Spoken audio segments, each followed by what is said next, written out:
are listening to the most comprehensive paranormal archive on the internet.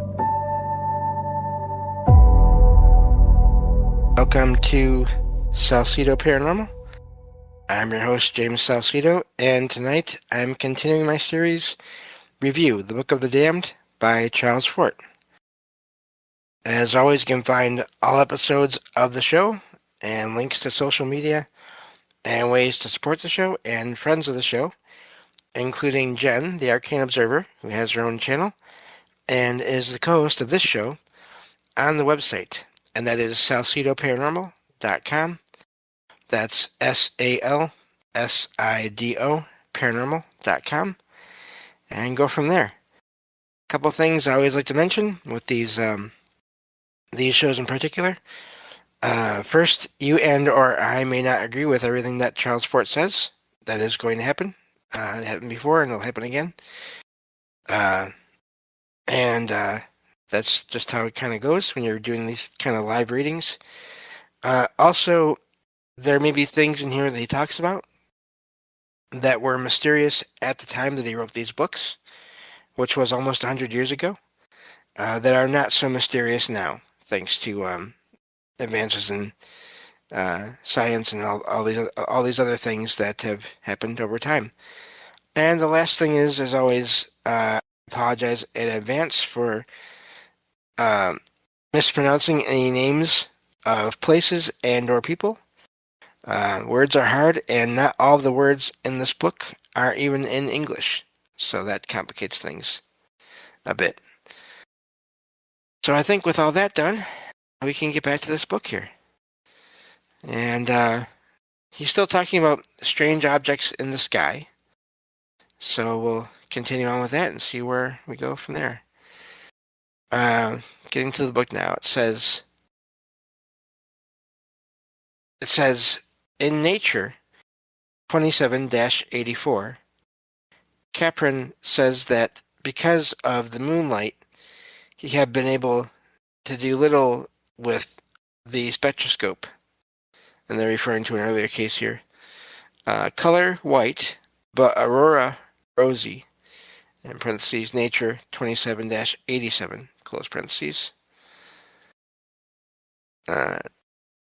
Bright stars seen through it, but not at the zenith, where it looked opaque. This is the only assertion of transparency, parentheses, Nature 27-87, in parentheses. Too slow for a meteor, but too fast for a cloud, Nature 27-86. I guess I don't need to say the parentheses. Quotation marks, surface had a mottled appearance, and quotation marks, Nature 27-87.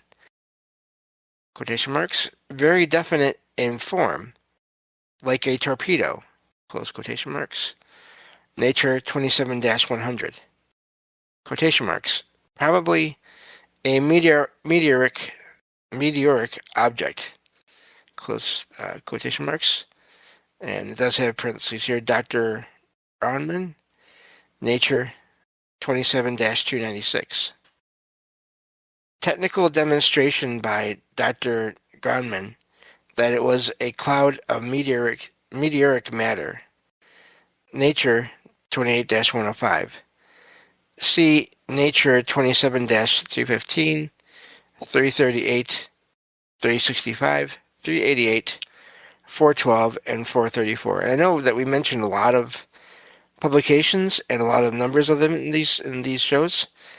I don't even know how many of them are available now to this day. This is, of course, me talking. But even just the amount of documentation he has that he's found is amazing. Even if we can't, there's things that now can't be accessed as easily. Quotation marks again. Very little doubt it was an electric phenomenon.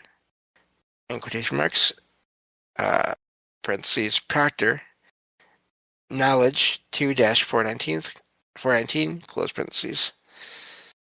In the London Times, November 20th, 1882, the editor says that he had received a great number of letters upon this phenomenon. He publishes two. One correspondent describes it as, quotation marks, well-defined and shaped like a fish, extraordinary and alarming, close quotation marks. The other correspondent writes of it as, quotation marks, a most magnificent, luminous mass, shaped somewhat like a torpedo, close quotation marks. That is the end of that chapter.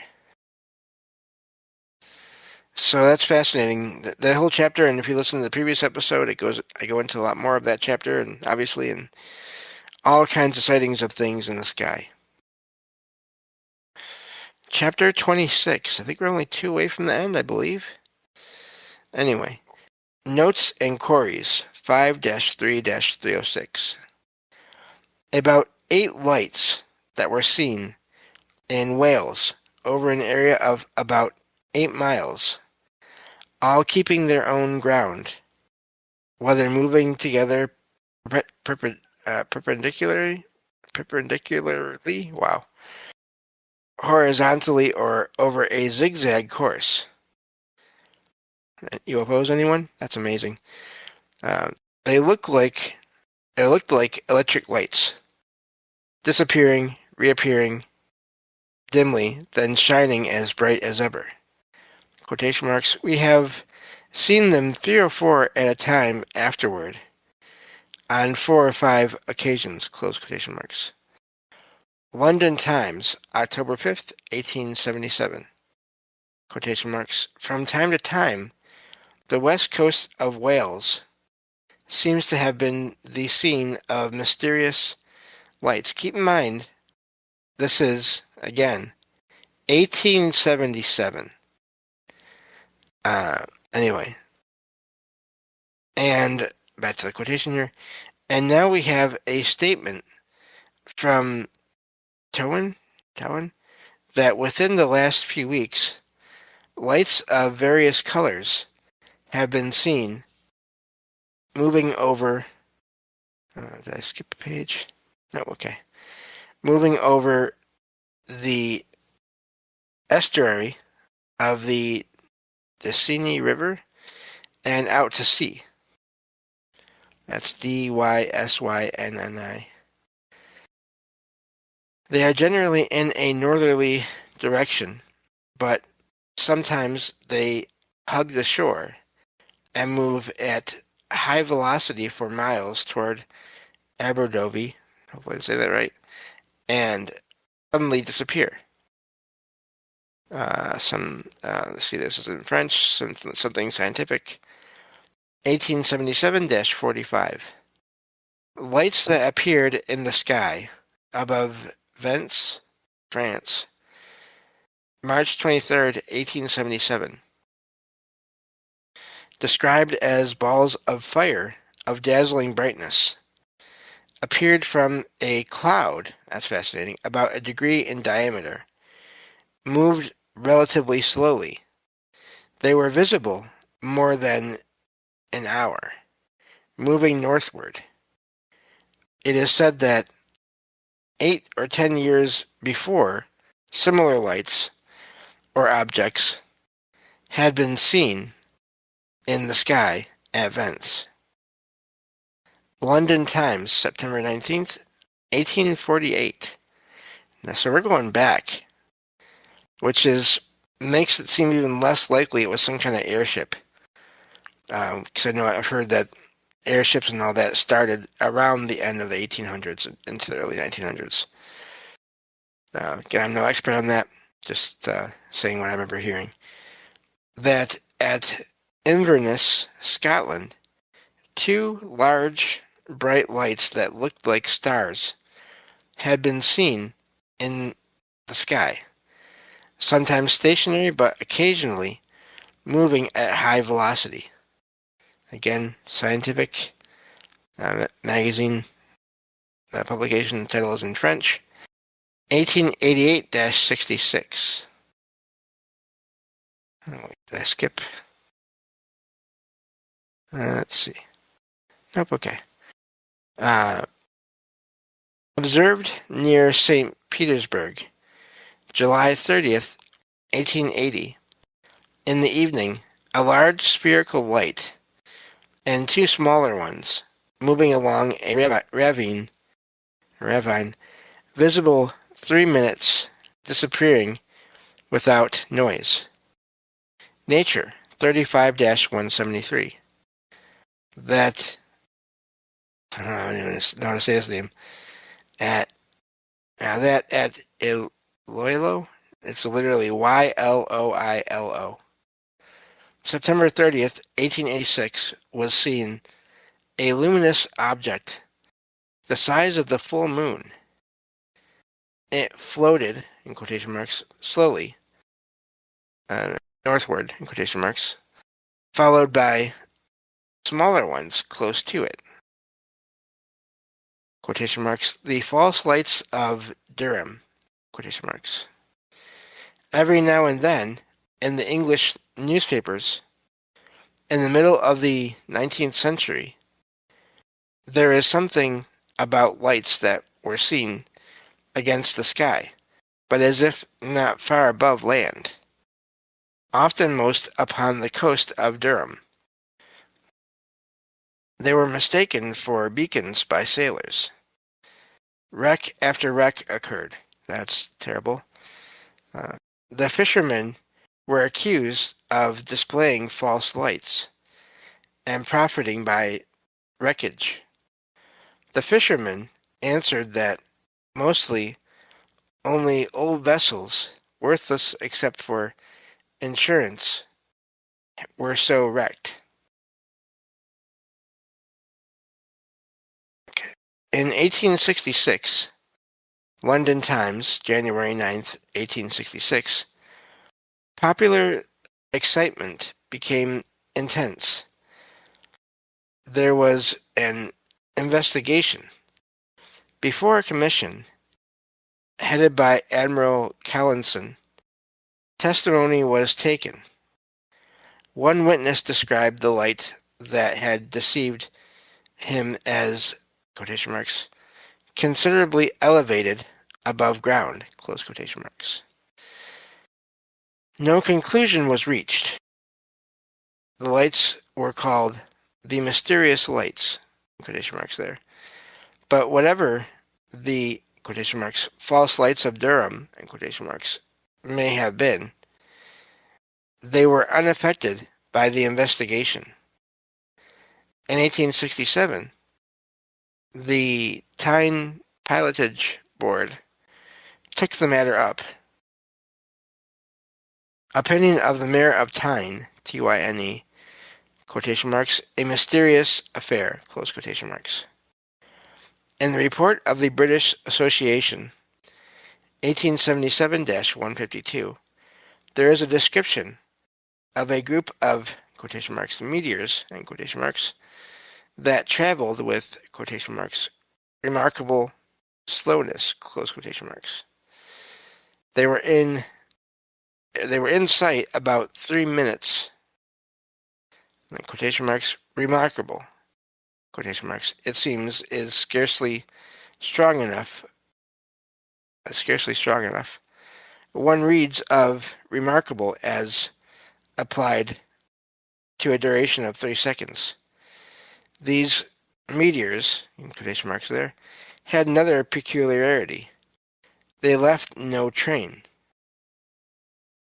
They are described as, quotation marks, seemingly huddled together like a flock of wild geese, and moving with the same velocity and grace of regularity, close quotation marks.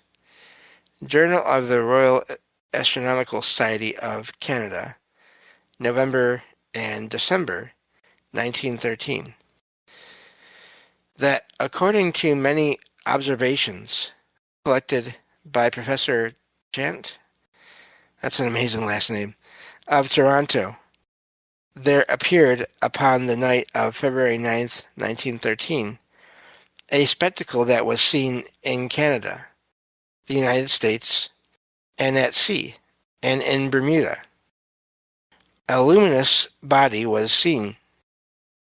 To it there was a long tail. The body grew rapidly larger. Quotation marks. Observers differ as to whether the body was single or was composed, of 3 or 4 parts, with a tail to each part. The group, or complex structure, moved with, quotation marks, a peculiar, if I could say that word right, majestic deliberation. It disappeared in the distance, and another group emerged from its place of origin. Onward they moved, at the same deliberate pace, in 2s or 3s or 4s. Close quotation marks. They disappeared. A third group, or a third structure followed. Some observers compared the spectacle to a fleet of airships, others to battleships, attended by cruisers and destroyers. According to one writer, in quotation marks, there were probably 30 or 32 bodies, and the peculiar thing about them was their moving in 4s and 3s and 2s, abreast of one another. And so perfect was the lining up that you would have thought it was an aerial fleet maneuvering after rigid drilling. Nature, May 25th, 1893. A letter from Captain Charles J. Norcock of HMS Caroline, that upon the 24th of February, 1893, at 10 p.m., between Shanghai and Japan, the officer of the watch had reported, in quotation marks, some unusual lights, close quotation marks. They were between the ship and a mountain. The mountain was about 6,000 feet high. The lights seemed to be globular. They moved sometimes massed, but sometimes strung out in an irregular line. They bore northward until lost to sight. Duration, 2 hours. The next night, the lights were seen again. They were, for a time, eclipsed by a small island. They bore north at about the same speed, and in about the same direction as speed and direction of the Caroline. But they were lights that cast a reflection. There was a glare upon the horizon under them. A telescope brought out but few details. They were reddish and seemed to emit a faint smoke. This time the duration was 7.5 hours. That's a long time. Wow. Then Captain Norcock says that in the same general locality, and at about the same time, Captain Castle of HMS Leander had seen lights. He had altered his course and had made toward them. The lights had fled from him. At least they had moved higher in the sky. Monthly Weather Review, March 1904-115. Report from the observations of 3 members of his crew by Lieutenant Frank H. Schofield, USN of the USS Supply, February 24th, 1904. 3 luminous objects of different sizes, the largest having an apparent area of about 6 suns. That's fascinating. When first sighted, they were not very high. They were below clouds of an estimated height of about 1 mile. They fled, or they evaded, or they turned. They went up into the clouds below which they had first been sighted. Their unison of movement, but they were of different sizes and of different susceptibilities to all forces of this earth and of the air. Monthly Weather Review, August 1898-358. 2 letters from C.N. Kratzenberg, Crow Agency, Montana, that in the summer of 1896, when this writer was a railroad postal clerk, or one who was experienced in train phenomena, while his train was going northward from Trenton, Montana, I believe, he and another clerk saw in the darkness of a heavy rain a light that appeared to be round and of a dull rose color, and seemed to be about a foot in diameter. It seemed to float within 100 feet of the earth, but soon rose high, or quotation marks, midway between horizon and zenith.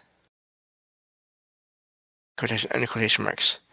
The wind was quite strong from the east, but the light held a course almost due north. Its speed varied. Sometimes it seemed to outrun the train considerably. At other times, it seemed to fall behind. The mail clerks watched until the town of Linville, Iowa, was reached. Behind the depot of this town, the lights disappeared.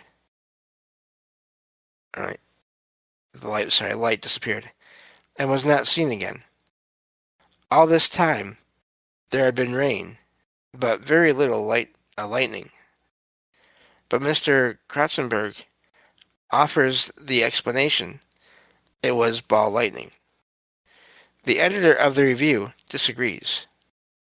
He thinks that the light may have been a reflection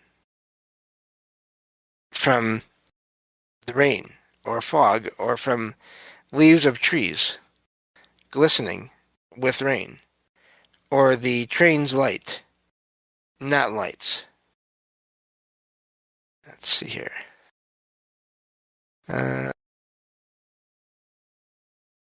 See. Lost my spot. Okay. No, I really lost my spot. Huh. Okay, there we go. That the light... Nope.